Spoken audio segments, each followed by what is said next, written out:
não é de vez em quando. Você pode estar orando, ele está lá te observando. Você pode não estar orando, ele está observando também. Não pense que o diabo ele vai ficar longe da gente só porque vê a gente orando. Jesus estava orando assim que foi batizado, e ele foi tentado por Satanás. Enquanto ele estava se consagrando, Satanás tentou ele direto 40 dias e 40 noites. Tanto Lucas como Marcos fala que Jesus foi tentado pelo diabo os 40 dias, não foi no final dos 40 dias. Ele foi tentado os 40 dias.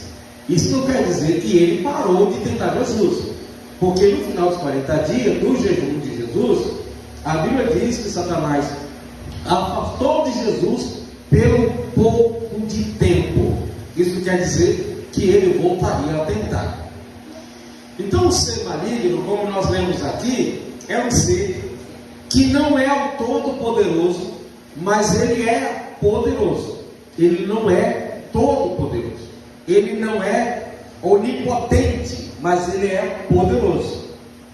Deus, quando Satanás um dia, ele foi um anjo de luz. Alguns entendem que ele chamava assim a ideia de Lúcifer, né? Quando ele era um anjo de luz. Mas quando ele cai, a Bíblia não diz que ele perdeu o seu poder e a sua autoridade. Ele perdeu a sua finalidade. Ele usa para o mal, ele perturba a criação de Deus, ele afronta para com Deus.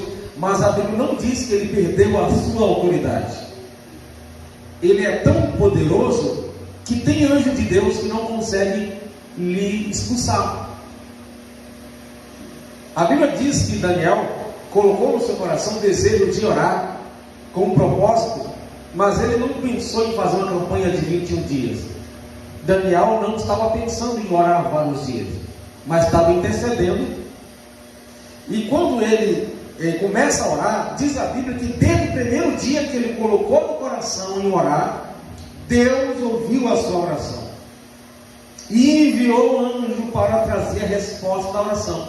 Só que esse anjo era um anjo que não era um anjo guerreiro, que é o Gabriel, que é o anjo que sempre traz uma mensagem, trouxe para Maria, né? Trouxe para outras pessoas da Bíblia. E Daniel continuou orando porque ainda não tinha resposta, e nisso acabou durando 21 dias. Não é que ele fez um propósito de 21 dias, é porque demorou para chegar a resposta. Enquanto não chegou, ele estava ali, e acabou durando 21 dias. Porque Satanás estava resistindo um anjo que veio no céu para trazer a resposta, e não deixava o anjo passar para falar com Daniel. E aí Deus dispensou um outro anjo, autorizou um outro anjo, o arcanjo Miguel, para que viesse, repreendesse aquele príncipe das trevas e deixasse o outro anjo mensageiro chegar até Daniel. Senão teria ficado muito tempo, até ano, sem ele responder, sem ter resposta à sua oração. Dizendo o quê? Que ele é um ser poderoso, inclusive resiste os anjos de Deus. Aqui nós vemos que Jó é uma história real, um homem temente a Deus, fiel a Deus. O próprio Deus dá testemunho de Jó. E Satanás estava de olho nele, aparentemente. E Deus perguntou: observaste meu servo Jó? Também se desviou do mal? É justo? Enfim. Aí Satanás começou a discutir. Também quem não é fiel a ti, assim que nem ele, tu protege ele de tudo. Tu faz uma cerca ao redor dele, protegendo ele. Ele tem tudo nas mãos. Assim é muito fácil. Não, você que está pensando que é assim. Satanás disse: então toca nele lá que você vai ver se ele não pra cima de ti. E Satanás não pensou consigo, se enganou. Aí Deus autorizou Satanás então tirar o que Jó tinha, que era o homem mais rico da sua região, mas que não tocasse no começo, não tocasse na sua vida, mas tirasse o que ele tinha. E Satanás saiu da presença de Deus fazendo um monte de coisa, tudo num dia. Ele perdeu toda a sua riqueza. Tinha 10 filhos e perdeu Satanás é tão terrível que ele fez descer fogo, e as pessoas que viram até pensou que tinha vindo de Deus. O homem que chega dizendo: olha, desceu fogo de Deus, desceu fogo do céu. Quem está dizendo que desceu fogo do céu aqui foi as pessoas que assistiram o desastre. Não quer dizer que era Deus que estava fazendo aquilo, era o próprio Satanás que desceu fogo, enviou pessoas para roubar tudo que Jó tinha. Essa é a primeira etapa, e ele não negou. E Satanás apareceu para Deus pela segunda vez, falando a mesma coisa: homem, ele tem saúde, agora toca nele, tira a saúde dele para você ver. O homem dará tudo pela sua vida. Aí Deus falou assim: então vai lá, toca nele, só não mate, só não tira a vida dele. E Satanás saiu da presença de Deus e fez Jó ser acometido por tumores, uma doença terrível. A Bíblia nos diz que os conhecidos de Jó não suportavam o cheiro forte que saía do seu corpo, de pus. Ele acometeu Jó da cabeça aos pés, que ele raspava as suas feridas com um caco. Então você percebe que Satanás, ele existe e ele tem muito poder. Satanás não é que um cachorrinho que você fala assim: sai, e ele sai correndo. Não é assim. A Bíblia nos diz que é necessário resistir ele. Mas para resistir ele, primeiramente, se faz necessário se sujeitar a Deus. Só crer em Deus, isso não faz Satanás sair de perto de você. Só vir à igreja não faz Satanás sair da sua casa. Só dar dízimo e oferta não vai incomodar o diabo para largar do nosso pé. Só vir de vez em quando dá certo, ler a Bíblia, um capítulo por dia, fazer uma oraçãozinha ali de 5 minutos, e depois de trabalhar, isso não é o suficiente. Se faz necessário sujeitar a Deus, e aí partir para outra parte, resistir o diabo, porque às vezes a gente quer resistir o diabo com os nossos 5 minutos de oração, só que a gente não sujeita a Deus, porque orar não é se sujeitar a Deus. O que é se sujeitar a Deus? É estar disposto a fazer a vontade de Deus, que pode ser orar, vir à igreja, jejuar, mas principalmente abandonar o nosso pecado. Porque quando alguém vai lá, ora e jejua, isso é coisa que é necessária. Só que se a pessoa não largar os seus pecados, Satanás não vai incomodar com a sua oração. E o Deus também não vai ouvir a nossa oração. Se nosso coração estiver impregnado do pecado, a gente não muda de vida, a gente vai à igreja, a gente contribui, a gente lê a Bíblia, a gente ora, a gente até jejuma, mas o coração continua amargurado, azedo, o coração continua com raiva, o coração continua com maldade, com malícia. Deus não ouvirá a oração quando temos esses princípios maus. Deus vai nos chamar de hipócrita. Por exemplo, imagine que você, todos nós aqui passamos por um momento de desafio, que alguém xinga, que alguém calunia, que alguém fala uma coisa que não deve contra a nossa vida. E sempre que você fala de alguém, é interessante, sempre dá um jeito de chegar na vida daquela pessoa. Você conta, olha, só entre eu e você. Mas tem um negócio que sempre a gente fica sabendo, alguém fala mal de nós. Pode prestar atenção que é assim.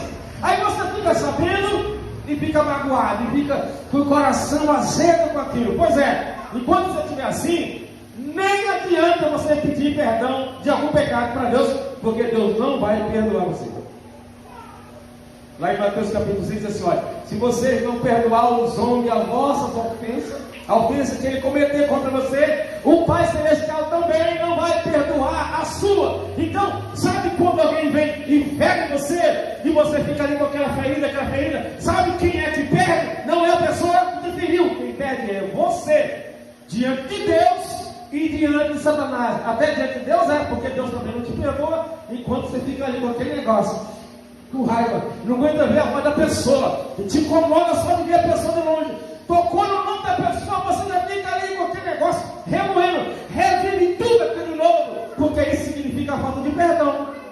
isso significa falta de amor. E isso é não imitar Jesus, porque Jesus diz: amai-vos uns aos outros como eu vos amei. E como é que Jesus nos ama? Se você pensar que Jesus vai ficar magoado com você toda vez que você errar e Ele não vai te perdoar, você estaria longe dele, porque nós cometemos erros e desagradamos a Ele provavelmente todos os dias. Ele fica triste, fica, mas sempre quando você vai lá e se humilha, Ele te perdoa e te dá mais uma oportunidade. E é assim que Ele está dizendo que você tem que fazer. Então quando Satanás chega até nós, ele não sabe os seus pensamentos, mas ele consegue analisar que você está meio atravessado com alguém. Quando a gente tem alguém atravessado na garganta, Satanás sabe disso. Ele percebe as nossas reações, ele percebe o nosso olhar, ele percebe a gente desviando de alguém na calçada, ele percebe que você olhou para alguém e seu coração já bateu forte. Ele não sabe o seu pensamento, mas pela batida do seu coração, ele sabe se é negativo ou é positivo. Ele sabe quando você olha para alguém e você ficou com raiva, porque o seu corpo demonstra isso. Até os psicólogos, os psiquiatras, o psicanalista sabe disso quando você está irado. Se você falar uma palavra só de olhar em você, quanto mais Satanás é muito mais inteligente do que os seres humanos. Então, gente, a gente perde, porque alguém pode ferir a gente até sem querer, mas ficar com raiva de alguém nunca é sem querer, sempre é querendo. Por isso, é mais fácil quem feriu você entrar no céu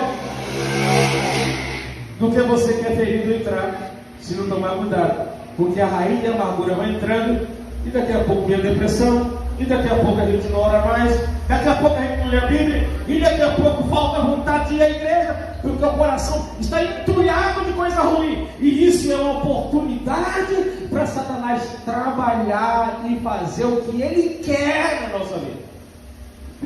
Então o inimigo, ele sabe, ele é inteligente. Em Efésios capítulo 6, se você puder abrir sua Bíblia, Efésios capítulo 6, fala que a nossa luta não é contra as pessoas. E a gente se vê muitas vezes batalhando contra as pessoas. A gente acha que não está, mas muitas vezes é contra as pessoas que nós estamos batalhando. Às vezes até a nossa oração fala isso. Deus, você está vendo aí, né, que está falando mal de mim. O Senhor sabe que eu sou justo, que eu não errei, que eu não fiz tudo isso que estão falando de mim. E Senhor, eu entrego nas tuas mãos. Mas lá no fundo a vontade é: Senhor, cobra essa pessoa. Senhor, castiga essa pessoa. Isso é um coração raivoso. Isso é um coração ausente da presença de Deus. Como é que vamos fazer então? No capítulo 7 de Atos, depois que você ler na sua casa, de um homem chamado Estevão, que estava cheio de Espírito Santo falando a palavra de Deus. E os seus parentes ali da mesma linhagem israelita começaram a ranger os dentes de tanta raiva, porque não compreendiam o que ele estava falando, era pelo Espírito Santo. E eles ficaram com tanta raiva dele que começaram a pegar pedra e jogar contra ele. E ele, sendo apedrejado, diz a Bíblia que seu rosto brilhava como fosse o rosto de um anjo, sem raiva, sem ira, sem revolta.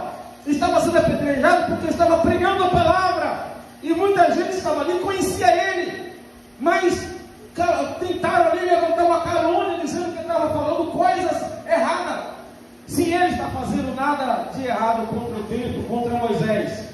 E ele olhou para o céu e disse: Pai, perdoa-lhes, porque eles não sabem o que estão fazendo.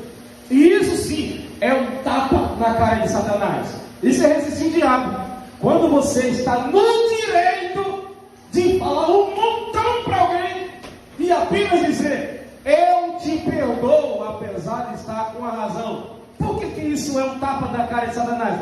Porque o inimigo espera que você levante-se reivindicando seus direitos e falando um monte para alguém que falou coisa injusta contra a sua vida. Isso é o que Satanás quer, mas não é o que Deus espera de nós. Por isso, a gente tem que lutar contra o diabo. O capítulo 6, o versículo 12. Porque a nossa luta não é contra sangue, nem contra carne. Contra sangue aqui, contra carne, é contra as pessoas, mas contra os principados, potestades, contra os dominadores deste mundo tenebroso, contra as forças espirituais do mal, nas regiões celestiais. Quando a gente não discerne que alguém está sendo usado pelo diabo para nos afrontar, e a gente vai com uma pedra bem maior do que o que ela jogou contra nós estamos lutando contra a pessoa e não contra Satanás. E muitas pessoas, com certeza, já chegou até você, até a minha, contra nós, usadas pelos espíritos malignos. Mas essa é a intenção, essa disposição de reivindicar os direitos não permite que a gente enxergue o que está por trás das ações do ser humano. A gente não consegue enxergar. E a gente tenta fazer alguma coisa mais maligna ainda. É que talvez faziam algo mais grave contra a pessoa do que o que a pessoa está falando. Por exemplo, alguém fala mal de você, fala mal de mim, só que essa pessoa tem algumas coisas erradas que ela já fez e eu estou sabendo, e ela falou mal do meu erro. Então, tá bom, uma hora eu vou contar tudo que eu sei da vida dela, tudo que ela fez. Quem é ela para dizer isso de mim? Quem é ela para ter moral para falar de mim? Ela pensa que eu não sei, que já traiu o marido, que já traiu a esposa, que já roubou, e já fiquei sabendo que até já pensou em matar alguém, já comprou e não pagou. Quem é ele? Quem é ela? Aí a gente começa a espalhar. Você, nesse momento, vai estar sendo mais usado pelo diabo do que a pessoa que te aprontou. Então você percebe que é isso que o inimigo quer? E aí você vai ficar sabendo que a pessoa falou isso de você. Mesmo que você falou, geralmente a gente vai minimizar um pouco o que a gente disse. A gente fala que falou uma coisinha assim, mas a gente vê o que a outra pessoa falar como uma coisa menor. Pronto. Aí você vai até a pessoa e desafia, prova que eu disse isso. Que diabo é que você viu fazendo tal coisa? Aí é uma panela do diabo, dois instrumentos do inimigo dos dois lados combatendo contra o outro. E a Bíblia diz: a nossa luta não é contra a carne. Quando uma conversa dessa acontece, é Satanás que dá pequenas coisas existentes para atrapalhar os nossos relacionamentos.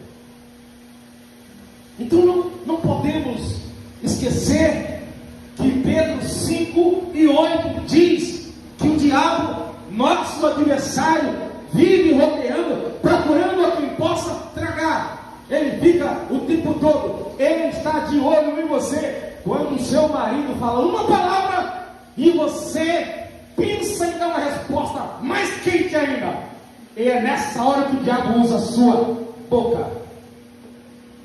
Mas você está com a razão, mas vai ganhar o quê? Respondendo. Jesus tinha toda a razão para responder, porque estavam falando tudo mentira. Mas a Bíblia diz que ele foi que nem uma ovelha, um cordeiro mudo diante do tosqueador. Por que Jesus não falou? Porque não ia resolver nada a resposta de Jesus. Jesus não ia ganhar eles respondendo. E a Bíblia nos diz assim: olha, não lance pérola aos porcos. Isso é, falar a verdade para alguém que você sabe que não vai ouvir a verdade é perder tempo com quem não quer ser mudado. Então, em alguns casos, Pedro até chega a dizer, quando é marido e mulher: ó mulher, você que tem marido descrente, ganhe ele sem palavras, com o seu homem interior. Ou seja, a sua postura interior vai ganhar o marido que não gosta de ouvir a verdade. Ou seja, às vezes, estou dando exemplo, tá? Às vezes existem pessoas, faz homem ou mulher, que você vai conquistar ela no seu silêncio, porque quando você abrir a boca, em alguns momentos, o diabo vai pegar suas palavras para perturbar. Isso acontece no trânsito, isso acontece em casa, isso acontece na empresa, e aí a gente é mandado embora, e aí a gente é desclassificado, e aí acontece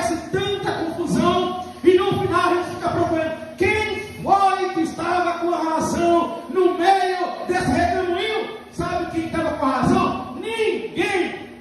Porque um plantou, outro colheu, outro jogou a semente para cima, e no final, ninguém ganhou nada, todo mundo perdeu. Ah, mas eu estava certo, porque me provocaram, e no final, na sua reivindicação, ajudou alguma coisa? Edificou? Construiu? Não! Então, na sua verdade, você pode ser usado pelo inimigo.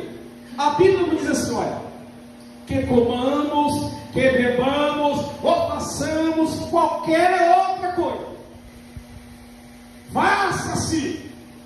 façamos para a glória de Deus, mesmo falando uma verdade, porque o inimigo gosta de pegar as verdades que a gente fala. A mentira já é dele o tempo todo, mas às vezes ele pega nossas verdades para criar tumulto. E aí o grande discernimento, as verdades que eu vou dizer não vai construir. Então eu não vou ser tolo falando que eu sei, que vai apenas afrontar. Então eu prefiro ficar calado, prefiro morder a língua. É difícil, mas aí lembra lá em Pedro 5 e 8, abre só ali para você ver algumas coisas que o diabo gosta de aproveitar e que a gente precisa evitar. Irmãos, ninguém está livre dessas coisas. A gente precisa ficar vigiando o tempo todo, porque depois de Deus, irmãos, depois de Deus, quem mais sabe de você é o diabo, não é você. Se você achar que você sabe mais a seu respeito do que o diabo, você está enganado. Você pode esquecer de tanta coisa, mas o diabo não vai esquecer. 5:8 de 1 Pedro. Sejam sóbrios e vigilantes. O inimigo de vocês, o diabo, anda em derredor como um leão que ruge, procurando alguém para devorar. Né? Assim como o leão procura para devorar, Satanás também fica querendo destruir. Mas aí você percebe que no começo do versículo fala o quê? Seja o quê? O que está escrito na sua Bíblia? Seja o quê? Sóbrio. Seja moderado. Seja equilibrado. Tenha domínio próprio. Seja moderado, seja sóbrio, porque o diabo, nosso adversário, está procurando um jeito de te pegar. Quando você estiver descontrolado, desequilibrado, é um prato cheio. E muitas vezes a gente está cheio da razão, e nessa hora a gente descontrola, e o inimigo pega a gente, olha. Mas você não estava errado na situação, mas se desequilibrou. É igualmente alguém que está bêbado, alguém que está embriagado, não tem domínio das suas faculdades mentais como deveria. Até pensa, quando eu bebo sou mais inteligente, dirijo melhor. Eu já vi alguns loucos dizendo isso. Não, quando eu estou bebo umas duas, eu sou motorista melhor. Não, você arrisca mais, você tem mais coragem, né? Perdeu o juízo, mas ninguém dirige melhor porque bebe umas duas. Então a Bíblia diz para a gente, um dos frutos do Espírito, né, uma das qualidades do fruto do Espírito é domínio próprio. Então no mundo espiritual, o inimigo está te observando, e ele quer gastar tudo que você tem, e ele pode usar de diversas artimanhas. Uma falta, por exemplo, de equilíbrio, de sobriedade, por exemplo, a falta de equilíbrio na alimentação, por exemplo. Ele sabe da sua estrutura e sabe que se te levar a comer fora do normal, sabe que vai te causar enfermidade e que você vai gastar o seu dinheiro e não vai ter prosperidade e vai ficar murmurando e vai ter coisa que você não vai conseguir fazer por causa, dependendo do grau da obesidade. Ele sabe que você vai pecar contra Deus, porque a Bíblia diz que os glutão, que é o que come, não come muito, mas o que come fora do normal, quem come assim não vai entrar no céu? Ou você acha que Satanás não se importa com o tanto que você come? Quem foi que disse?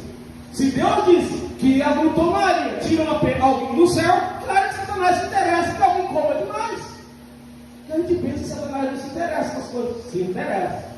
Você vai gastar por causa de comida, come demais, vai gastar por causa de remédio, vai ficar com baixa autoestima. O inimigo sabe que tudo mundo pode alcançar. Aí daqui a pouco você fala o quê? Eu não vou à igreja não, porque depois que eu aumentei os quilinhos, tem uns irmãos lá que estão me olhando com preconceito contra mim. O próprio diabo vai colocar isso na sua cabeça. Talvez até exista o preconceito mesmo. Ou melhor, discriminação. Sabe? E aí você começa a se sentir mal e começa a falar um monte de coisa. E o inimigo começa a aplaudir numa coisa considerada tão comum. Você desequilibrado vai gastar tudo que tem. E daqui a pouco você não consegue contribuir, não consegue pagar suas contas, não consegue comprar roupa para a esposa, para os filhos, nem para si mesmo, e começa a ficar com o espírito atribulado. E quando vai para a igreja, só em busca de milagre, mas nunca para mudar de vida. O inimigo gosta de ver pessoas atribuladas, vai dormir e nem consegue, porque está preocupado com tanta dívida. Então, se ele puder tirar o seu equilíbrio, para você não ter nada de prosperidade, para perturbar a sua mente lá na frente, ele o fará. Então, o inimigo, ele se importa. Por exemplo, os pais, quando ficam irados, e não é que falam as palavrinhas muito fortes contra os seus filhos. E aí a Bíblia diz assim: não provoquei aí a vossos filhos, a não ser quando ele estiver errado, não, independente. Não provoquei aí a vossos filhos, para que eles não percam o ânimo. Aí o diabo fica cutucando algumas pessoas para ficar irado contra o filho. Esse filho vai parar de congregar e não vai ser mais crente e vai para o mundão. Então o inimigo pode levar você a ficar irado para que através da sua ira outras pessoas sejam prejudicadas.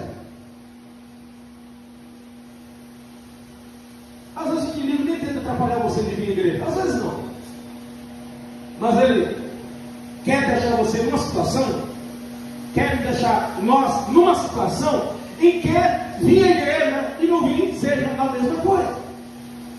Porque se a gente deixar a incredulidade alcançar o nosso coração, ele vai cegar o nosso entendimento.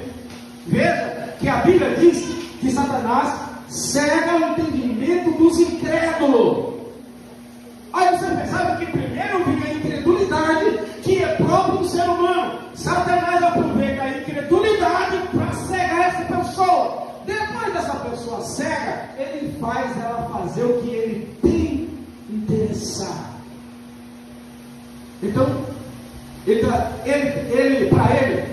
para o inimigo de nossas almas, Satanás, ele está preocupado com suas compras, com o que você come, ele está preocupado com o tipo de emprego que você está querendo, ele está preocupado com as palavras que você fala para o seu filho, para a sua esposa, para o seu esposo.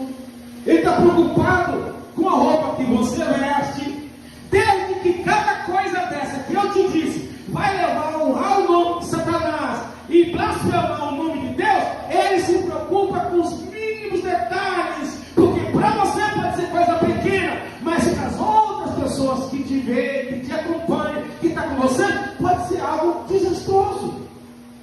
Então não fica pensando que o diabo está só preocupado com você para não ir à igreja, para não ser dizimista, para não ler a Bíblia, para não orar, que ele pega a gente em outras áreas comuns do dia a dia. Por exemplo, problemas conjugais. Você já observou que a boa parte das pessoas que se separaram por causa de brigaram e se mataram, e rolaram, geralmente começou com coisas pequenininhas, lá na frente se gravou, mas começa sempre com coisas pequenas. E de onde vem isso? Do diabo. E a gente não vigiou. E tem vezes que ele aproveita isso até na hora que você está se consagrando. Paulo, capítulo 7 da primeira carta aos Coríntios, diz que é para um homem não se ausentar da sua mulher e nem a mulher do seu marido sexualmente, a não ser que seja por consentimento de ambos, para a oração, e não fique por muito tempo, para que o diabo não aproveite a falta de controle e perturbe. Capítulo 7, lê na sua casa.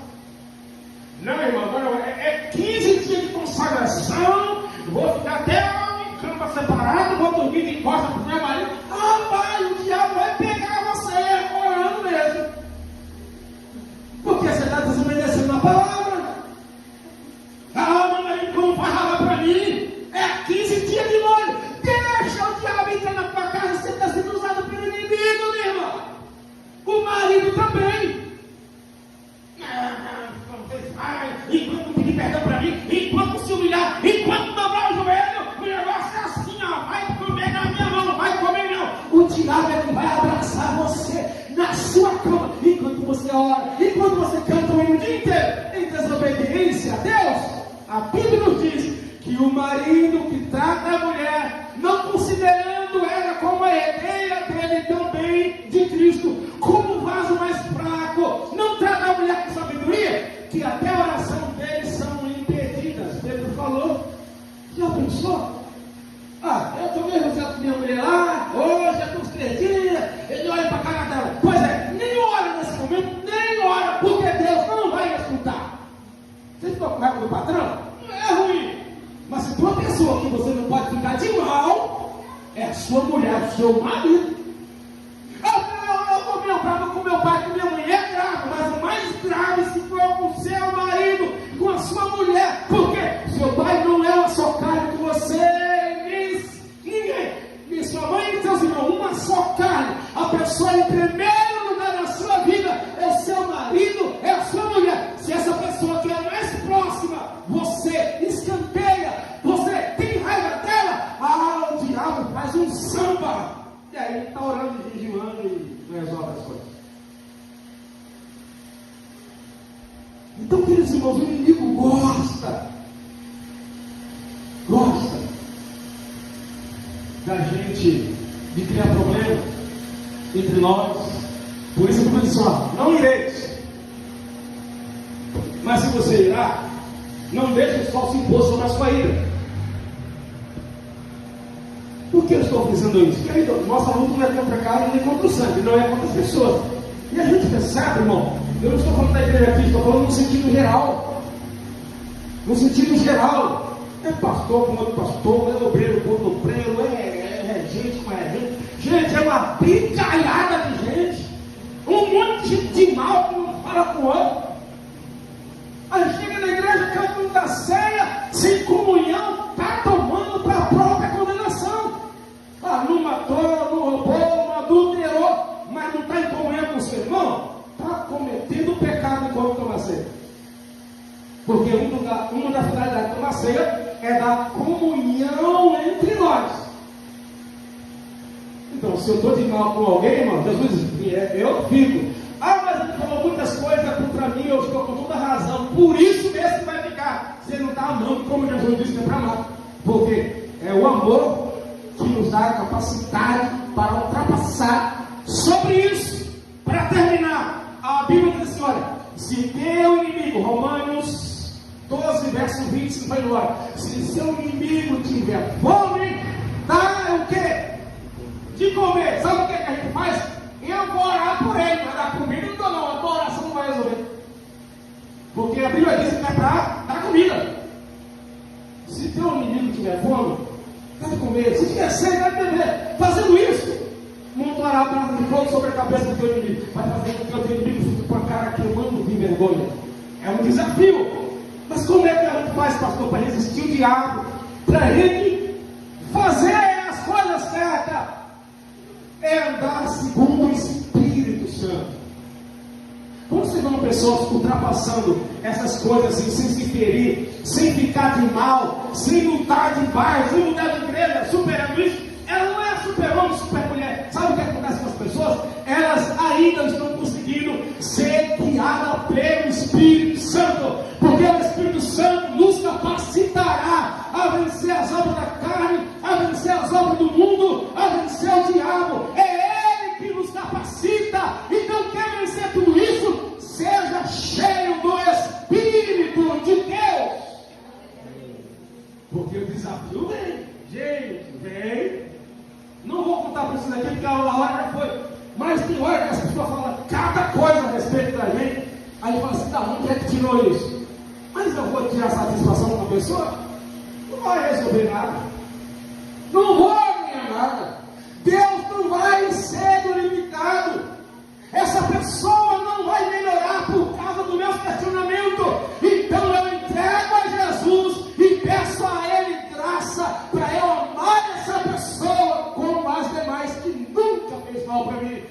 E quando você tiver graça para fazer isso, perceberá que as mãos de Deus vai te cercar e vai te proteger. Ainda que o diabo tire alguma coisa de você, se você for firme diante de Deus, no final você vai ter em dobro. No final você vai ser recompensado. Jó resistiu. Ele disse, não saí do ventre da minha mãe, não voltarei para lá. Então o Senhor me deu, o Senhor tomou. Ele pensou que era Deus que estava tirando. Bendito seja o nome do Senhor. No final ele teve tudo em dobro, os seus bens materiais. Então seja fiel até o fim. Seja fiel até o fim. Que faça chuva, faça sol. Seja fiel. Lute. Porque dentro de você tem um espírito que te dá capacidade. Experimente resistir. Não se entregue aí à raiva. Se entregue a Deus. Deus, eu estou tremendo de raiva. Porque isso poderá acontecer. Deus, estou tremendo de raiva. A vontade de matar, de bater, de esmurrar. Mas eu entrego nas tuas mãos. Tem misericórdia de mim. Desabafo com Deus. E daqui a pouco você vai perceber que ao invés de raiva, você vai começar a amar aquela pessoa.